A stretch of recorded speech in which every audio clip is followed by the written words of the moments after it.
Okay. आज का जो टॉपिक है वो है इंट्रोडक्शन ऑफ जीटीएडब्ल्यू प्रोसेस। ठीक है। जीटीएडब्ल्यू प्रोसेस भी एक प्रकार का वेल्डिंग प्रोसेस है।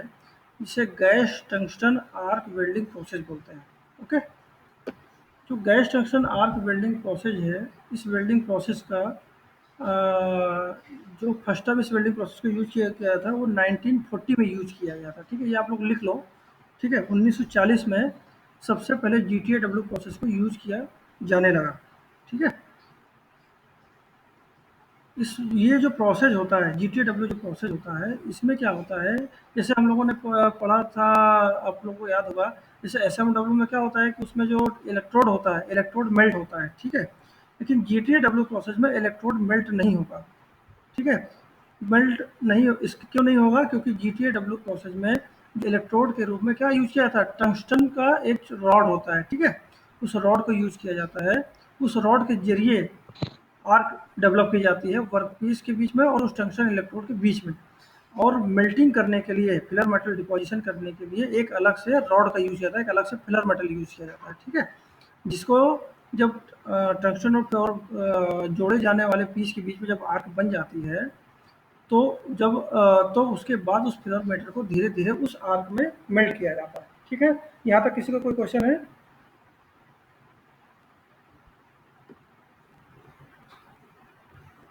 ओके, ठीक है। इसमें मेल्ट करने के अपना जीटीएडब्ल्यू प्रोसेस में इस तरह का जो मेल्टिंग प्रोसेस है, इस मेल्टिंग प्रोसेस के दौरान एक इनर्ट शील्डिंग गैस का भी यूज़ किया जाता है। ठीक है? ये शील्डिंग गैस जो होती है, ये शील्डिंग गैस, जैसे आप लोगों ने, मैंने एसएडब्ल्यू में पढ़ाया था कि जो फ्लक्स होता है वो मोल्टेन मेटल को कवर करता है ताकि एटमॉस्फेरिक कांटेक्ट में आ ना सके। मेटल, जो मोल्टेन मेटल है, वो एटमॉस्फेरिक कांटेक्ट में ना आए। तो वैसे ही यहाँ पे इनर्ट जो गैस होती है, ये इनर्ट गैस का यूज़ किया जाता है उसको मोल्टेन मेटल को शील्ड करने के लिए, ताकि वो एटमॉस्फेरिक कांटेक्ट में ना आ सके, है ना? नहीं तो ऑक्सीडाइजेशन हो जाएगा। ठीक है। इसमें दूसरा जो चौथा पॉइंट है, चौथा पॉइंट आप लोग लिखो कि इसमें जो शील्डिंग गैस के रूप में कौन-कौन सी गैस यूज़ कर सकते हैं। एक तो आर्गन है। ठीक है? दूसरा हीलियम है और तीसरा आर्गन और हीलियम का मिक्सचर है। इसका यूज़ किया जा सकता है। ओके? इसका कोई क्वेश्चन है यहाँ पे? पूछ सकता है।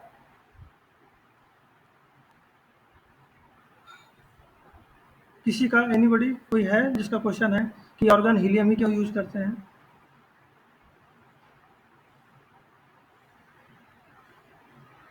शुभम?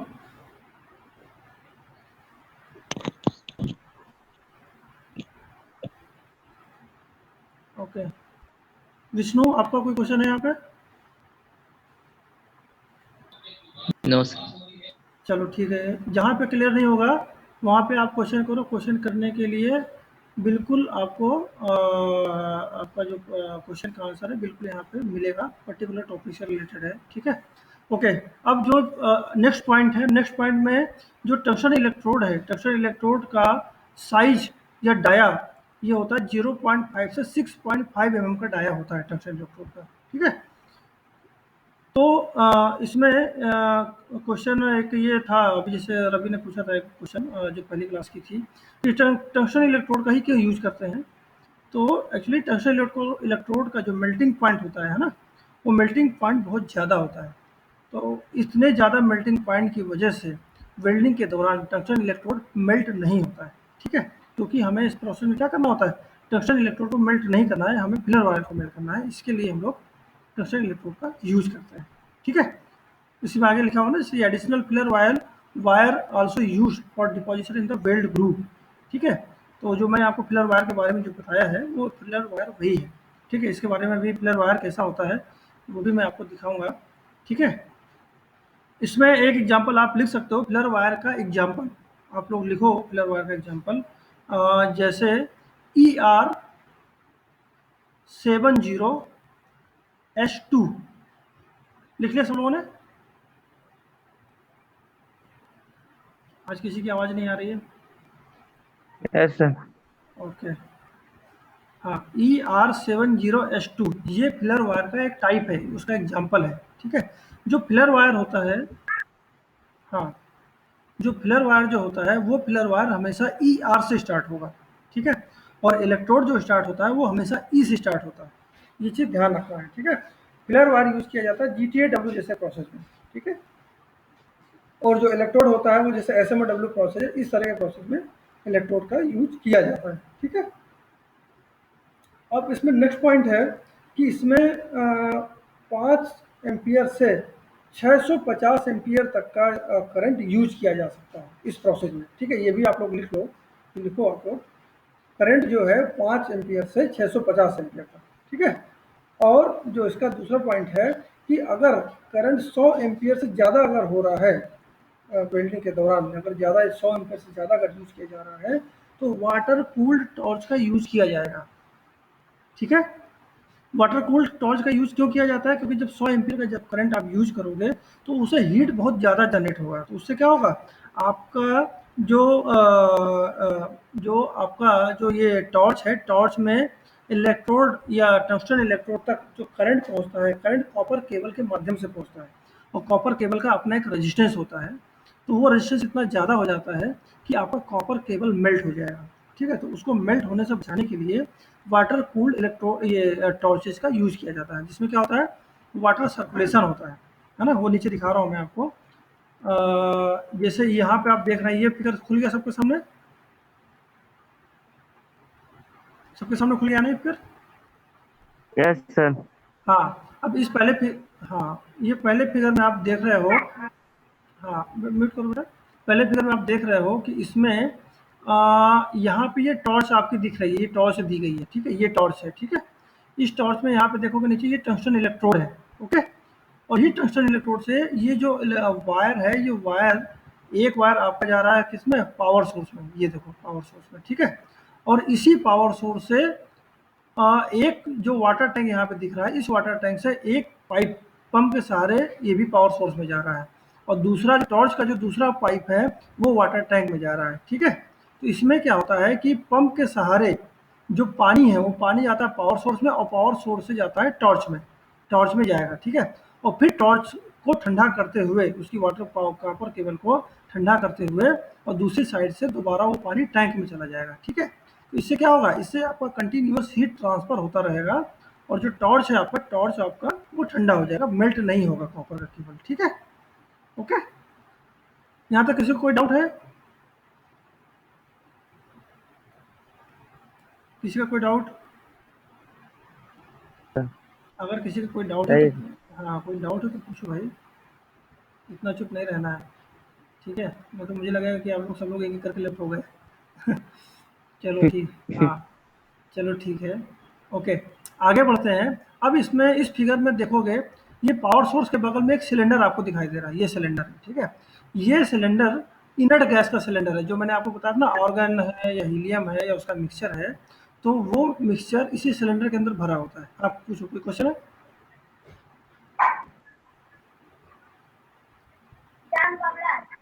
ओके, म्यूट करो।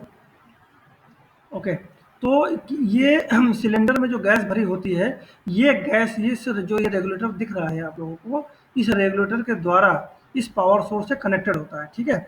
और इस रेगुलेटर को जब खोला जाता है तो इस सिलेंडर से गैस निकलकर वो भी गैस पावर सोर्स में जाती है, ठीक है। और पावर सोर्स से फिर वो गैस जाती है किसर, ये टॉर्च में शील्डिंग करने के लिए। यहाँ पे जो आपको ये छोटा सा काला पोर्शन दिख रहा है, ये छोटा सा, ये काला पोर्शन ही आपका टंगस्टन इलेक्ट्रोड है, और इसके ऊपर का ये जो कवर दिखाई दे रहा है, ये कवर है क्या, आपका सिरेमिक कप, जिससे शील्डिंग गैस बाहर निकलती है और मोल्टेन मेटल को क्या करेगी, कवर करेगी, ओके। जैसे आप सेकंड फिगर में आप देख रहे होंगे, सेकंड फिगर में ये आपका जो ग्रे कलर का ये जो रॉड दिखाई दे रहा है, जो नीचे जहाँ पे ये नीले कलर की आग दिख रही है, तो ये जो पोर्शन है, ये पोर्शन है आपका टंगस्टन इलेक्ट्रोड, ठीक है। और उसके बाहर का ये जो पोर्शन है, जो गुलाबी कलर का दिख रहा है, ये है आपका सिरेमिक कप, ठीक है। यहाँ पे आप देखोगे, एक पावर की केबल आ रही है और दूसरी शील्डिंग गैस की केबल आ रही है, ठीक है। ये शील्डिंग गैस जो है ऑर्गन गैस है। ये गैस आप देख रहे होंगे कि टंगस्टन इलेक्ट्रोड को पूरा कवर किया हुआ है। और फिर नीचे देखोगे, ये जो नीली आर्क दिख रही है, इस आर्क के किनारे किनारे चारों तरफ ये आर्क को कवर किए हुए हैं, ठीक है। तो इस तरह ये शील्डिंग करती है, ओके। किसी को डाउट है यहाँ पे? No sir. ओके, इसका थर्ड फिगर आप देखोगे, थर्ड फिगर में और क्लियर होगा। थर्ड फिगर में एकदम साफ दिखाई दे रहा है, इसको मैं थोड़ा सा लार्ज कर रहा हूँ, थर्ड फिगर, ठीक है। इसमें आप देखोगे,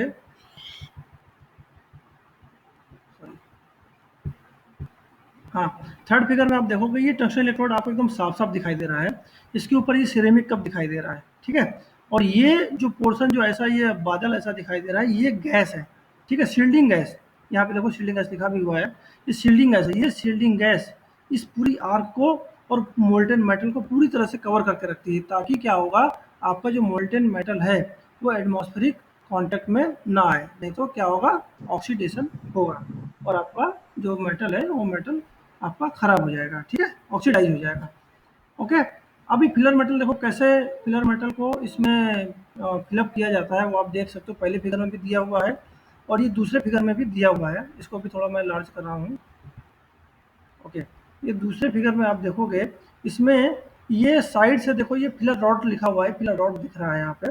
ये फिलर रॉड साइड से ये आर्क में ले जाया जाता है और आर्क में जैसे ही आर्क के कांटेक्ट में आता है, तो इतनी हीट जनरेट होती है कि ये फिलर वायर धीरे-धीरे मेल्ट होना स्टार्ट हो जाता है, ठीक है? और फिर ये जो मेल्टेड मेटल है, वो ग्रूव में भरता हुआ चला जाता है। जैसे आप नीचे पीछे देख रहे हो, वेल्ड बीड लिखा हुआ है, तो ये वेल्ड बीड वही बीड है जिसको फिलर मेटल को मेल्ट करके डिपॉजिट किया गया है, ठीक है? डिपॉजिट करने के बाद ये क्या कहलाता है, वेल्ड बीड, ठीक है? ये क्वेश्चन आप लोग लिखो, वेल्ड बीड के बारे में आप लोगों को पूछना है मुझसे बाद में, क्लास के बाद, ठीक है? उसके बाद जो आपका फोर्थ फिगर है, फोर्थ फिगर में आप देख रहे हो, इसमें फिलर वायर दिया गया है, ठीक है? ये देखो, ये फिलर वायर यहाँ पे, ये फिलर इस तरह के फिलर वायर होंगे, पतली पतले वायर्स होंगे, जिनका जो डाया होगा वो मिनी बहुत कम से कम 0.8 mm होता है, लिख लो आप उसको, 0.8 mm और 2.5 mm तक होता है, ठीक है? ये भी आप लोग लिखो उसको। ओके। ये चीज़ जो मैं आपको बता रहा हूँ, जो इस तरह के जो डेटा आपको कैलकुलेटेड डेटा दे रहा हूँ, ये आपके एग्जाम में मार्क्स गेन करने में बहुत हेल्प करेंगे, ठीक है? जैसे आपको मैंने फिलर वायर का नाम बताया है, आपका टंगस्टन इलेक्ट्रोड का डाया बताया है, एम्पियर बताया हुआ है और filler wire sorry tungsten electrode का डाया बताया है, ये आपको हेल्प करेगा, ठीक है? यहाँ तक किसी को कोई डाउट है? किसी को? No sir. सर हाँ, पूछो पूछो।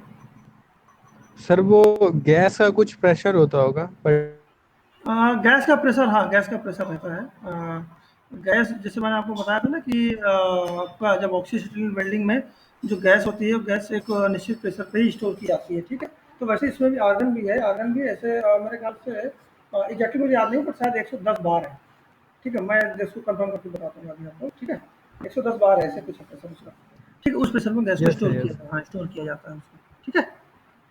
ओके, नेक्स्ट चलते हैं। अब इसमें मैं ये जो फिगर है, इस फिगर में आप जो पहला फिगर देख रहे हो, इस पहले फिगर में आप देखो, ये जो पोर्शन है आपका, ये जो जहाँ पे मेरा कर्सर है, ये पोर्शन है बनाया गया वेल्डिंग बीड, ठीक है? जो जीटीएडब्ल्यू प्रोसेस में जो वेल्डिंग बीड बनाया जाता है मेटल को डिपोजिशन करके, ये वो वेल्डिंग बीड है। आप इसमें देख रहे हो कि ये वेल्डिंग बीड कितना फिनिश और कितना स्मूथ दिखाई दे रहा है। वो जो नीचे जो हल्के हल्के गड्ढे दिख रहे हैं, ये वेल्डिंग के पैटर्न की वजह से, ये वेल्डिंग का पैटर्न है, ठीक है? इसमें वीविंग की गई है, ठीक है? तो वो एक प्रोसेस है, वीविंग प्रोसेस है, ठीक है? बट अगर उसको हटा दिया जाए, तो ये वेल्डिंग आपका सबसे अच्छा वेल्डिंग है, ठीक है? क्लियर है यहाँ पे? Yes sir. ओके। और यहाँ पे जो आप ये पोर्शन देख रहे हो, ये है पोर्शन फिलर वायर, जो मेल्ट होके इसमें क्या हो रहा है, डिपॉजिट हो रहा है, ठीक है? इसी का अगर कलर्ड फिगर देखा जाए, जो पहला फिगर मैंने आपको दिखाया था, ये उसका कलर्ड फिगर है, ये देखो, ये कलर्ड फिगर है। कलर्ड फिगर में भी वही सेम टू सेम है, कोई चेंज नहीं है। इसमें भी आपका ये सिलेंडर है, सिलेंडर में गैस स्टोर होती है, ये आपका पावर सोर्स है। यहाँ पे आपकी केबल दिखाई दे रही है, इसमें थोड़ा सा क्लियर हो रहा है कि गैस की केबल कौन सी है। आप देख रहे हो गैस की केबल ये आपकी व्हाइट कलर की है, ठीक है? कूलिंग वाटर केबल ये आपकी ग्रीन कलर की है। इसको मैं थोड़ा बड़ा कर दे रहा हूँ, ठीक है? ये ग्रीन कलर की केबल आपकी कौन सी है, कूलिंग वाटर की है। ऐसे ही आपकी जो ग्रे कलर की केबल है, किसकी है, वेल्डिंग पावर सोर्स की है। और ये ब्लैक कलर की जो केबल है, ये अर्थिंग की है, जिसे वर्कपीस से जोड़ा जाता है, ठीक है? भाई इलेक्ट्रोड नेगेटिव और पॉजिटिव के बीच में ही तो आर्किंग होगा ना। अगर आपने टॉर्च को डायरेक्टली वर्कपीस में अगर आप लेके जाओगे, तो सर्किट कंप्लीट नहीं होगा आपका, ठीक है? आपको अर्थिंग तो करना ही पड़ेगा, ठीक है? तभी आर्किंग होगा। ओके। और उसके बाद यहाँ पे ओके आप सर। हाँ यहाँ पे देख रहे हो ये येलो कलर के जो ये पाइप दिखाई दे रहे हैं। हाँ पूछो पूछो, पूछना है किसी को कुछ? ओके, ये जो येलो कलर के जो पाइप दिखाई दे रहे हैं ये रिटर्न वाटर सप्लाई है। मतलब आपका जो टैंक है ना, टैंक में पावर आपका वाटर जाएगा, वहां से फिर पंप के जरिए फिर से दोबारा टॉर्च में जाएगा, तो ऐसे वाटर का सर्कुलेशन होगा। ठीक है, सर्कुलेशन के लिए जो है ये करना पड़ेगा। ठीक है, ओके, यहाँ तक इसका कोई क्वेश्चन है?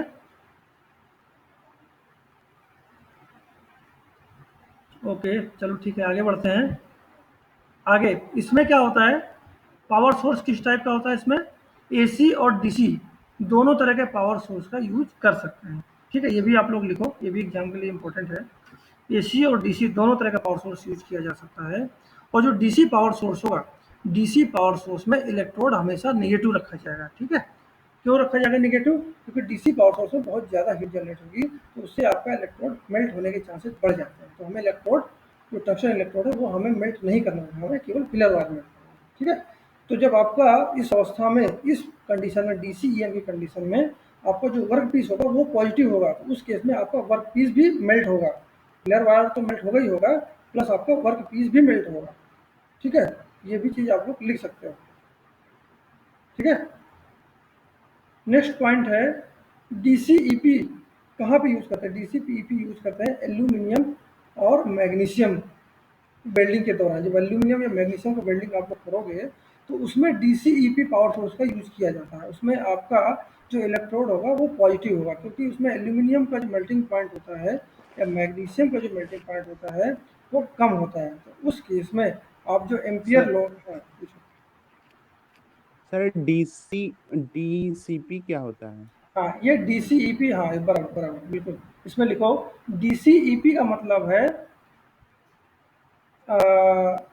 Sorry, direct current electrode positive. इसमें एक्चुअली थोड़ा सा गड़बड़ लिख गया है, यहाँ पे DECP लिखा हुआ है, ये एक्चुअली DECP नहीं है, DCEP है।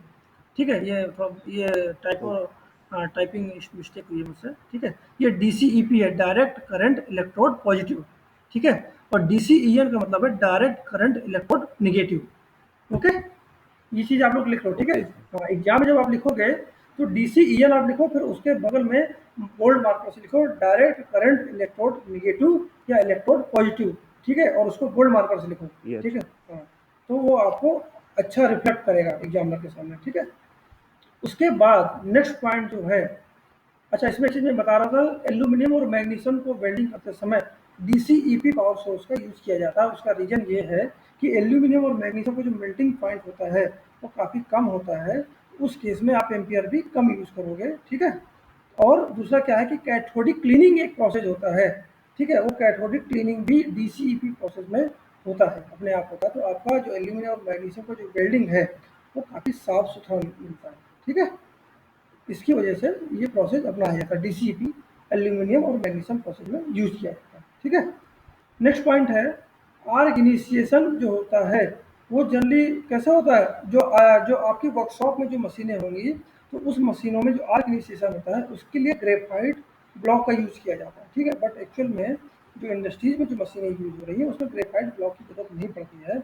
उसमें हाई फ्रिक्वेंसी मशीनों का यूज किया जाता है, जिसमें जो टॉर्च जैसे ही वर्कपीस के कांटेक्ट में आने वाला होता है, मतलब वर्कपीस और टॉर्च के बीच में जैसे ही माइनर एयर गैप बनता है जिसमें गैस के मॉलिक्यूल्स का आयनाइजेशन हो सके, वैसे ही आप जैसे ही करंट सप्लाई करना शुरू करते हो और एम्पियर बढ़ाते हो, तो वैसे ही अपने आप आर्क स्टार्ट हो जाता है। ठीक है, लेकिन आपका जो वर्कशॉप है उसमें आर्क स्टार्ट करने के लिए ग्रेफाइट ब्लॉक का यूज किया जाता है। पहले ग्रेफाइट ब्लॉक में आर्क बनेगी और उसके बाद वही आर्क कंटिन्यू होकर वर्कपीस पे ले जाई जाएगी। ठीक है, क्लियर है यहाँ तक? Okay sir. ओके, अब जो AC पावर सोर्स है, हाई फ्रिक्वेंसी पावर सोर्स का मतलब है 0.3 से 30 मेगा हर्ट्ज तक का करंट जो है जिस पावर सोर्स में सप्लाई होगा। ठीक है, मेगा हर्ट्ज फ्रिक्वेंसी है। ठीक है, तो वो होगा आपका हाई फ्रिक्वेंसी पावर सोर्स। इसमें क्या होगा, आपका जो आर्क होगा, आर्क अपने आप स्टार्ट हो जाएगा। ठीक है, जैसे ही वर्कपीस के कांटेक्ट में आएगा और आपका अर्थिंग वर्कपीस से कनेक्टेड होगा, जैसे ही आप सप्लाई होगा वैसे ही आर्क आपका स्टार्ट हो जाएगा। ठीक है, उसमें आपको ग्रेफाइट ब्लॉक की जरूरत नहीं पड़ेगी। ठीक है, ओके, नेक्स्ट पॉइंट है, ये है पॉइंट ऑल पोजीशन वेल्डिंग। इसमें बहुत सारे लोगों को क्लियर नहीं था ऑल पोजीशन वेल्डिंग क्या होता है। देखो, मैं तुम्हें सिंपल सिंपल एक मेथड बता रहा हूँ, ठीक है। पोजीशन का मतलब होता है ऐसी अवस्था जिसमें आप वेल्डिंग प्रोसेस को कर सकते हो। वो अवस्था कैसे हो सकती है? आपने जैसे पेन पकड़ा हुआ है अपने हाथ में, उस पेन को मानो टॉर्च, जिसमें उसकी जो निब है या जो आपके रिफिल का जो नीचे का पॉइंट है जिससे आप लिखते हो, उस पॉइंट को मानो टंगस्टन इलेक्ट्रोड। ठीक है, क्लियर हुआ? किसी की आवाज नहीं आ रही आज। हैवी, ओके, ठीक है, समझ गया मैं। ठीक है, सब लोग ट्राई करो इसको। पेन लो, पेन जैसे आप लिखना स्टार्ट करते हो वैसे आप पेन पकड़ो। पेन की जो निब है उसको आप मानो टंक्शन इलेक्ट्रोड। उस पेन से आप कैसे पेपर में लिख सकते हो, वही आपकी डाउन हैंड पोजीशन। आप दीवार पे लिख सकते हो, आप छत पे लिख सकते हो, ठीक है। आप जो है टेढ़ा लिख सकते हो, कैसे भी लिख सकते हो। ये जो इस तरह की जो अवस्थाएं हैं, ये है एक्चुअली वेल्डिंग पोजीशन की अवस्था। ठीक है, ये जो वेल्डिंग पोजीशन की अवस्था होती है, इसको कैसे डिफाइन करते हैं? 1G है, 2G है ना, आपका 1F है, 2F है, इस तरह डिफाइन किया जाता है। ठीक है, इसके बारे में अभी जब भी वेल्डिंग पोजीशन की जब क्लास में होगा तो आपको इसके बारे में पूरा विस्तृत आपको बताऊंगा। ठीक है, फिलहाल जो है ये आपका जो पेन का एग्जाम्पल है, ये एग्जाम्पल से ही आप पोजीशन समझ सकते हो। ठीक है, आप इसको ट्राई कर सकते हो। आप इसको इमेजिन करो कि जब दीवार में आप पेन से लिखोगे और उसको अगर आप पेन की जगह टॉर्च मारो तो आप कैसे उस पर वेल्डिंग करोगे, है ना। तो जब उस तरह का इमेजिनेशन आएगा तो आपको आइडिया हो जाएगा कि किस तरह की पोजीशन में डिफिकल्टी है। इससे दीवार पे आप जब लिखते हो तो थोड़ी देर तक लिखने के बाद आपका पेन धीरे धीरे रुकने लगता है। ठीक है, तो वही चीज़ वहाँ पर भी होगा, वहाँ पर भी वो स्किल की जरूरत पड़ेगी। तो आप क्या करते हो, उस पे कुछ लगते हो ना और फिर लिखना स्टार्ट करते हो, तो ये क्या है, ये डिफिकल्टी है लिखने में। ठीक है, तो यही डिफिकल्टी सेम उस वेल्डिंग प्रोसेस में भी होता है। उस वेल्डिंग प्रोसेस में क्या होता है भाई, उसमें आप मेटल मेल्ट कर रहे हो। जब आप दीवार पे लिखोगे, ठीक है, या वर्टिकल पोजीशन में जब आप वेल्डिंग करोगे तो उस केस में क्या होगा, वो मेटल को वहाँ पे चिपकाना थोड़ा सा टफ होगा, ये डिफिकल्टी है। लेकिन जब डाउन हैंड पोजीशन में जैसे आप पेपर को टेबल पे रख के जब लिखोगे तो कोई प्रॉब्लम नहीं होगा। तो वैसे यहाँ पर भी वेल्डिंग प्रोसेस में जब वो डाउन हैंड पोजीशन में जब वेल्डिंग करेगा, जैसे आप पेपर में लिखते हो उस पोजीशन में जब वेल्डिंग करेगा तो उसको कोई प्रॉब्लम नहीं होगा। ठीक है, ओके। इस प्रोसेस का जो यूज है, इस प्रोसेस का यूज किस में कर सकते हैं? स्टेनलेस स्टील की वेल्डिंग में, ठीक है, कॉपर की वेल्डिंग में, मोनल मेटल की वेल्डिंग में, है ना, और कार्बन स्टील की वेल्डिंग में। इन सब वेल्डिंग प्रोसेस में इन सब वेल्डिंग मेटल को वेल्ड करने के लिए इस वेल्डिंग प्रोसेस का यूज किया जा सकता है। एक्चुअली GTAW वेल्डिंग प्रोसेस का यूज मैक्सिमम लगभग सभी में किया जा सकता है। ठीक है, एक दो होंगे डिफाल्ट, उसको छोड़ के बाकी सब में किया जा सकता है। ठीक है, कोई डाउट है किसी को यहाँ तक? किसी को? No sir. ओके, जिसका जो क्वेश्चन है अगर इसे अलग है तो वो पेपर पे लिखता चलेगा। ठीक है, ओके, नेक्स्ट नेक्स्ट पॉइंट पे आ रहे हैं। नेक्स्ट पॉइंट पे आते हैं, ये है एडवांटेज ऑफ GTAW प्रोसेस। ये आप लोग सब लोग लिखो, GTAW के क्या क्या फायदे हैं। पहला क्या फायदा है, हाई क्वालिटी वेल्डिंग मिलता है। ठीक है भाई, आपने वेल्डिंग मैंने आपको दिखाया था ना, कैसा वेल्डिंग, कैसा बीड आ रहा था, अच्छा बीड आता था, स्मूथ बीड आता है। ठीक है, दूसरा क्या है, क्लीन एंड स्मूथ वेल्डिंग। ठीक है, बिल्कुल साफ सुथरा वेल्डिंग होगा, किसी तरह का कोई स्पैटर स्लैग लैग नहीं जमा होगा उसमें। ठीक है, उसके बाद है रेडियोग्राफिक ज्वाइंट। ठीक है, ये इस वेल्डिंग प्रोसेस में जो वेल्डिंग बनेगा, उस वेल्डिंग को रेडियोग्राफी आसानी से किया जा सकता है। ठीक है, रेडियोग्राफिक ज्वाइंट का मतलब है ऐसी इतनी क्वालिटी आपको मिलना कि वो रेडियोग्राफी इंस्पेक्शन के दौरान भी वो ज्वाइंट आपका पास हो जाए। ठीक है, wide range of metal can weld, जैसे मैंने आपको बताया था कि मैक्सिमम सभी धातुओं को इस वेल्डिंग प्रोसेस से वेल्ड किया जा सकता है। ओके, किसी तरह की कोई समस्या नहीं होती है। यहाँ तक क्लियर है सबको? Yes sir. Yes sir. Yes. Okay, next point आते हैं, डिसएडवांटेज, लो डिपोजिशन रेट। ये थोड़ा सा डिसएडवांटेज है, क्योंकि GTAW प्रोसेस में जो आप फिलर मेटल यूज करते हो उसका डाया 0.8 से 2.5 mm तक होता है। तो जब इतने कम डाया के इलेक्ट्रोड के जो आप मेल्ट करोगे, फिलर वायर को मेल्ट करोगे, तो आपका डिपोजिशन ऑब्वियसली कम हो जाएगा। आप ऐसे डब्ल्यू से अगर कंपेरिजन करो तो ऐसे डब्ल्यू में आप 10 mm तक का वायर यूज कर सकते हो। ठीक है, तो 10 mm का वायर को जब आप मेल्ट करोगे तो डिपोजिशन रेट बहुत ज़्यादा मिलेगा। और उसके अगेंस्ट में अगर आप 2.5 mm के वायर को अगर आप डिपॉजिट करोगे मेल्ट करके, तो आपका डिपोजिशन रेट बहुत कम होगा। ठीक है, दूसरा क्या है, हाई स्किल रिक्वायर्ड। ये जो वेल्डिंग, हाँ पूछो बेटा, क्वेश्चन है। ओके, हाई स्किल रिक्वायर्ड, इस प्रोसेस में जिस वेल्डर के द्वारा ये वेल्डिंग प्रोसेस किया जाएगा उस वेल्डर को बहुत ही हाईली स्किल्ड होना पड़ता है, क्योंकि ये वेल्डिंग प्रोसेस में बहुत ही ज़्यादा कॉम्प्लेक्सिटी आती है, क्योंकि इसमें गैस यूज़ की जाती है शील्डिंग प्रोसेस के लिए। तो वो जो गैस होती है, अगर ज़रा सा भी जो गैस है, अगर ज़रा सा भी आपका हवा चल रही है या किसी पंखा चल रहा है उस वेल्डिंग की साइड में, तो पता लगा वो गैस वो शील्डिंग ही नहीं कर पाएगी, गैस वो हवा के सहारे उड़ जाएगी, ठीक है। तो इसके लिए ये थोड़ा हाई स्किल की प्रोसेस है। और दूसरा ये है कि इसमें आपको रिक्वायर्ड फिनिशिंग करने के लिए वेल्डर का हाई स्किल होना बहुत ज़रूरी है, ठीक है। किसी का कोई क्वेश्चन है यहाँ पे? सर ये डिपोजिशन रेट मतलब क्या है? मतलब डिपोजिशन बहुत रेट, जल्दी डिपॉजिट? नहीं, डिपोजिशन रेट है पर आवर। जो मेटल मेल्ट किया जाता है उस मेटल को अगर तौला जाए, ठीक है, उस मेटल को तौला जाए, 1 घंटे में आपने जितना मेटल डिपॉजिट किया है उस मेटल को अगर तौला जाए तो जितनी क्वांटिटी होगी वो 1 घंटे में डिपॉजिट की गई मेटल की क्वांटिटी है। ये होता है डिपोजिशन रेट, ठीक है। जैसे एसएडब्ल्यू प्रोसेस में क्या होता है कि एसएडब्ल्यू प्रोसेस में 1 घंटे में आप जो है 8 से 9 किलो तक मेटल डिपॉजिट कर सकते हो, ठीक है। Yes sir. लेकिन जीटीएडब्ल्यू प्रोसेस में ऐसा नहीं होता, उसमें बहुत 1 घंटे में आप हार्डली अगर आधा किलो भी डिपॉजिट कर लेते हो तो आपका जो वेल्डर है बहुत ईमानदारी से काम कर रहा है, ठीक है। क्लियर है? Yes sir. ओके। अब आता है high level of UV rays. इसमें क्या होता है, अब चूंकि इसमें आपका फ्लक्स का तो यूज होता नहीं है जैसे एसएडब्ल्यू में यूज होता है। उसमें क्या होता है, आर्क जो है फ्लक्स के अंदर छिप जाती है, आर्क दिखाई नहीं देती है। लेकिन इसमें ऐसा नहीं होता है, इसमें क्या होता है, आर्क आपको दिखाई देगी। और मैंने आपको क्या बताया था कि वेल्डिंग में हाई करंट की वजह से जो आर्क बनती है उसमें अल्ट्रा वायलेट रेज जनरेट होती हैं, जो हमारी बॉडी को और हमारी आँख को बहुत नुकसान करती है, हमारी स्किन को जला देती है, ठीक है। और आँख से चूंकि हम उसको देखते हैं तो हमारी आँख में भी इसका बहुत ही बुरा प्रभाव पड़ता है, ठीक है। तो इसकी वजह से इस वेल्डिंग प्रोसेस को हमें कभी भी नंगी आँखों से नहीं देखना है, ठीक है। उसके लिए हमें एक स्पेशल टाइप के ग्लास आते हैं जिन्हें वेल्डिंग ग्लास बोलते हैं, ब्लैक कलर के ग्लास होते हैं जिनको डिन स्टैंडर्ड से डिफाइन किया जाता है, ठीक है। उस ग्लास का यूज़ करना चाहिए, उस ग्लास को पहन के ही देखना चाहिए। तो जब भी आपकी वर्कशॉप में इस तरह की वेल्डिंग का प्रैक्टिस कराया जाएगा तो कोई भी बिना उस ग्लास के उस वेल्डिंग प्रोसेस को नहीं देखेगा, वरना आपकी आँख में उसका बुरा असर पड़ेगा, ठीक है। एप्लीकेशन कहाँ कहाँ पे यूज़ किया जा सकता है ये भी आप लोग लिखो। एयरक्राफ्ट इंडस्ट्रीज़ में, है ना। दूसरा केमिकल इंडस्ट्रीज़ में, ठीक है। ऑयल एंड गैस इंडस्ट्रीज़ में। और अगर ऐसे देखा जाए तो ओवरऑल लगभग सभी इंडस्ट्रीज़ में इसका यूज़ किया जाता है, ठीक है। ऑटोमोबाइल सर में यूवी रेज क्या होता है?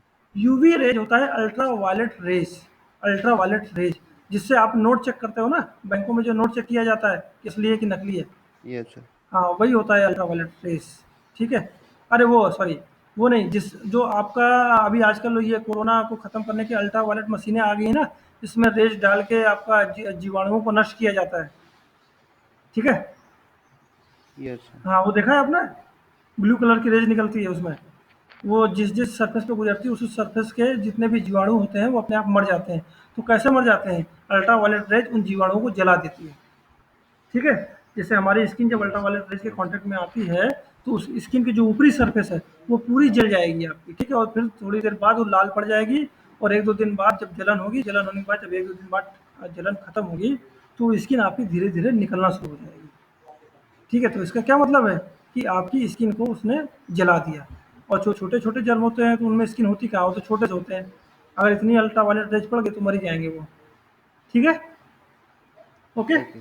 हाँ, ऑटोमोबाइल में यस। मिग वेल्डिंग का यूज़ किया जाता है, ये जी में डब्ल्यू का यूज़ किया जाता है, ठीक है। वहाँ पे थोड़ा सा इसको तो वहाँ पे इसका एप्लीकेशन थोड़ा सा कम है, ठीक है। बाकी मैक्सिमम सभी इंडस्ट्रीज में G T A W process का यूज़ किया जाता है, ठीक है। तो ये थी लास्ट स्लाइड, ठीक है। इस लास्ट स्लाइड के बाद